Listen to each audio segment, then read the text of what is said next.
phone, and then I will put it on a big screen so you can see it. This is the one very important picture we need to see. So here, when Czechoslovakia started, this country was basically made of many different people that lived here. Man, I'm so bad at using our phones. Here, so you can. Okay, are we gonna? So yeah, that's okay. So you see, this is actually Czechoslovakia, right? And Czechoslovakia was this very like a long, in a sense, like a flat country in the middle of Europe. And one thing that's important to notice is that the borders are highlighted in this sort of like a pink area. So that's Czech Republic actually today, and this is the borders right here. And these borders you would know as the Sudetenlands, because the story was that, you know, the country started, it was a new republic in the middle of Europe. Things were actually economically doing really great because our country was the 8th most industrially developed country in the world. One of the reasons why it was like that is because, maybe you can go a little bit away from there. Oh. One of the reasons why it was like that was because when Austro-Hungary was still around as the whole empire that I showed you, if you remember at the beginning, we can bring that picture back here. So you see all of these countries. I'm gonna tell you that 60% of industry of all of that was in the Czech Republic. So obviously, when after the First World War, we had like a massive economic boom because, you know, Austria couldn't extort the industry here anymore. It was all ours now. And then like we had like a huge, like, you know, we call this the First Republic. It was one of the borders going all the way here, but it's not so bad, so I guess it's fine. We call it the First Republic when it's like one of the best moments in the Czech history, where economy was doing real well. We had a lot of inventors, you know, we had a lot of products that were sold all over the world. Even in Vietnam, till today, use these motorbikes, Java, J-A-W-A. That was like a brand from here. Skoda, experience boom. We had a massive, big like a shoe company called Baťa, B-A-T-A, Baťa that appeared.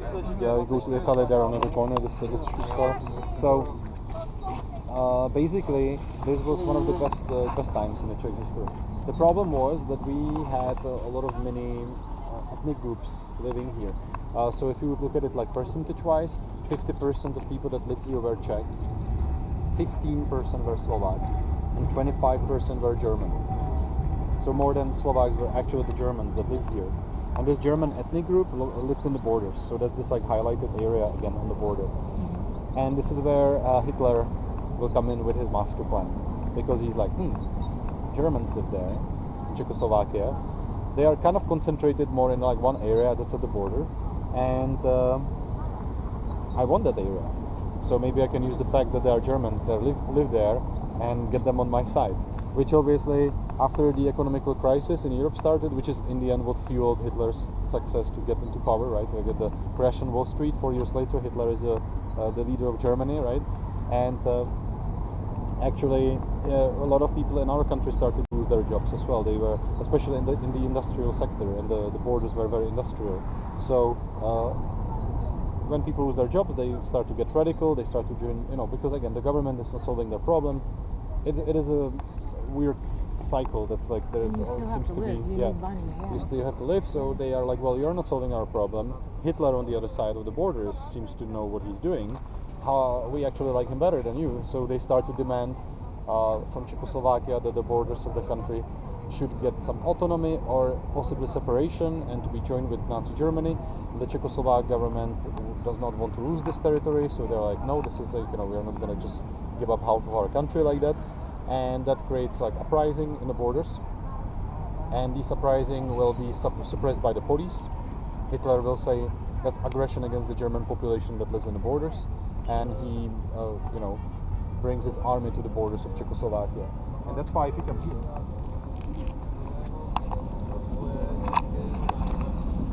you can see here the year 1938. 1938, because, you know, that's not when Second World War starts, right? When does Second World War start officially? Well, for us it was December 7, 1941, but September 1st, 1939. Correct. That is when the invasion of Poland starts, and that's officially considered the beginning of the Second World War.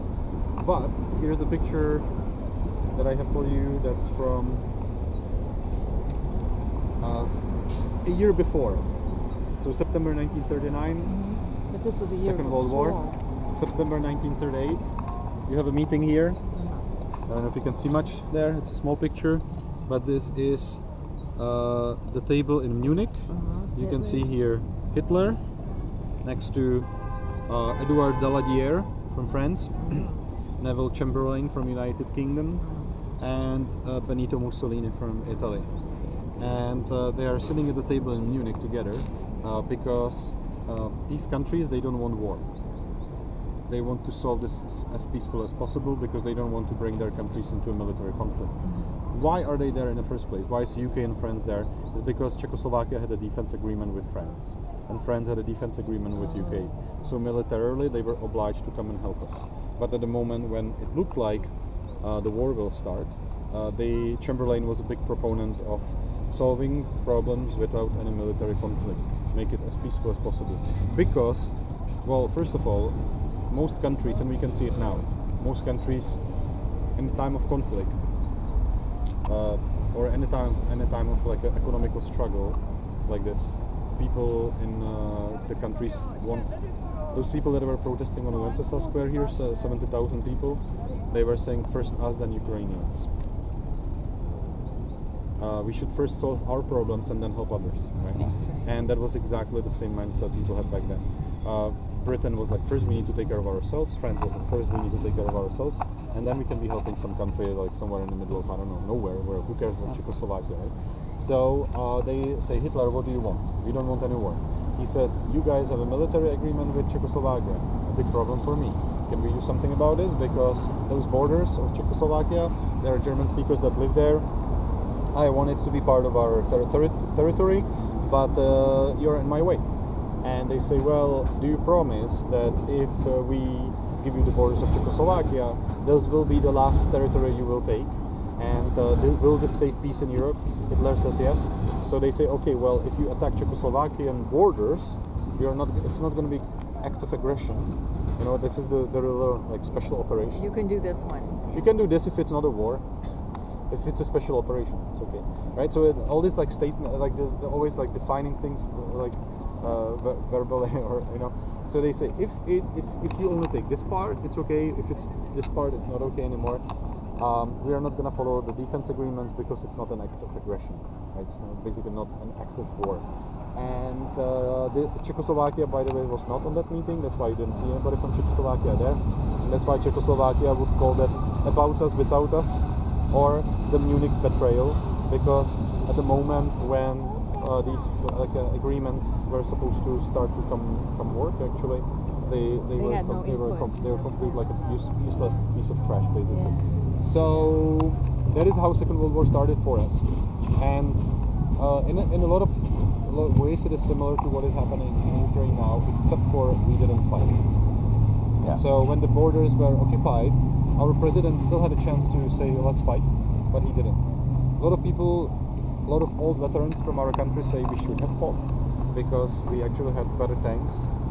We had, sure, less soldiers, we had less tanks, but we had better tanks. And what we especially had was a border defense line.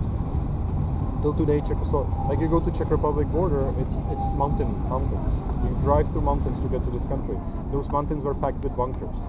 And any military commander knows that like attacking country through mountains is real difficult. Mm-hmm. So it was not all lost, and we had, and that's the most important part.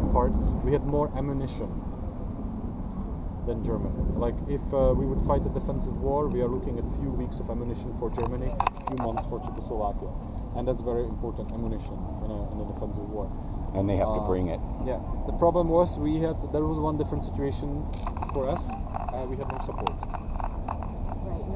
Nobody was about to help us. And in fact, Britain pressured Czechoslovak government, we need to accept the Munich agreement, otherwise it will be us that will be the reason for the European conflict. And let me tell you, and that's not many people know this, that after we accepted the Munich agreement, it was not just Germany that jumped on the borders of Czechoslovakia, but Poland took a piece and Hungary as well. Oh. Yeah. And so we were literally, even what looks like they might be our friend countries, we did have territorial disputes since First World War, and they decided to use this chance to get the disputed territories that were supposed to be theirs. Wow. So that's how our for us Second World War started. Basically, the borders of Czechoslovakia were occupied like that, without any war, because our president in the end decided to follow the Western pressure. Later on, it was also called dictatorship of the West. And interestingly, it's also helped the rise of communism after Second World War, because when Second World War ended, then Communist Party was saying, do you remember who was your friend at the beginning of the Second World War? And what that friend did back then? You sure you want to be friends with them again? Because you already tried to be friends with the West and they just let you basically die. So maybe you want to be friends with us now, right? So it's complicated stuff. Czechoslovakia is a very complicated country. Czechoslovakia is not part of NATO, right? Now we are. Oh, you are? Yeah, okay. Yeah. Obviously, when the war in Ukraine started, the NATO was a bit like not sure what to do, and we were like, oh my god. Here we go again. Not again. Yep. See the line over there? That is a memorial to the pilots from the Second World War that were Czech and Slovak. Actually, this Monday, the last Friday, I had a guy on my castle tour who was from UK, also our YouTube subscriber. The first thing he did, he gave me a little book and said thank you. I was like, what are you thanking me for? I was like, thank you that your pilot saved my city. Oh. I'm from Liverpool and your pilot saved my city in the Second World War. That's so nice. That thing is thank you from British government for all the Czech and Slovak pilots that were fighting on the side of the Royal Air Force during Second World War, during the Battle of Britain especially, because not many people know that the best pilot of Battle of Britain was Czech. Josef František shot down 17 Nazi planes within 3 weeks. The best ace of the Royal Air Force. So lion is a Czech national symbol, and the wings, that's the symbolization of the pilots. We would obviously normally go closer, but it's not possible.